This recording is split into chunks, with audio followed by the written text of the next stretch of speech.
All right, so you're a neuro injector and you're carrying, let's say, Xeomin and Daxxify, and you got a patient that comes through the door and they have been doing Botox for years and they're reluctant to switch. That's what we're going to talk about today.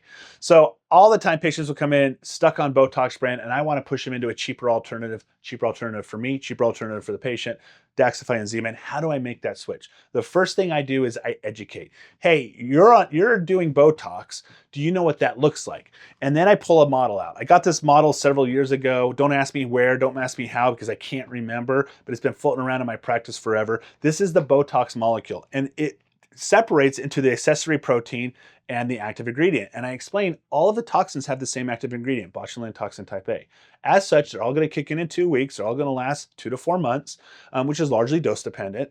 And they all have this. So we have these non-inferiority studies between all the different toxins showing that they're just as effective as the other ones, okay? But what is different is the accessory proteins, either having it or lack thereof. So if you have an accessory protein, what does it do? It helps stabilize the active ingredient to where it moves through the tissues a little bit better. So Botox and Dysport tend to spread a little bit more, which is really good in a big muscle like the frontalis that's thin and large.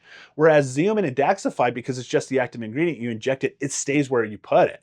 So I have found that with frontalis muscle, I have to manually spread out the Xeomin a little bit more than I do with Botox.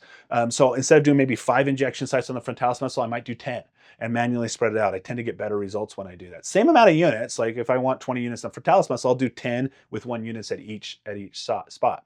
Now I'm not telling the patient that they're going to get more pokes with Daxxify because then that'll make them want to stick with Botox. But I will say it's a more precise toxin, it stays where I put it, which is what I really like because I don't want it to spread. Because if it spreads, we might get ptosis, we might get some unwanted facial expression as well. But then I'll go into the immune response. I say this is a big clunky protein, and all it does is help carry the neuromodulator into the tissue. And once it's done and this floats away and does its work, what is this sitting around doing? Nothing, except for telling the immune system, come gobble me up. And as the immune system starts building up antibodies to this, we got a problem, because next time I inject this gets gobbled up and the toxin's not going to work as well. And eventually we might get an antibody to this and then an antibody to this. And if we get antibodies to the active ingredient, none of the toxins work anymore. 2% of the time, people will build up an immune response to the Botox molecule, okay?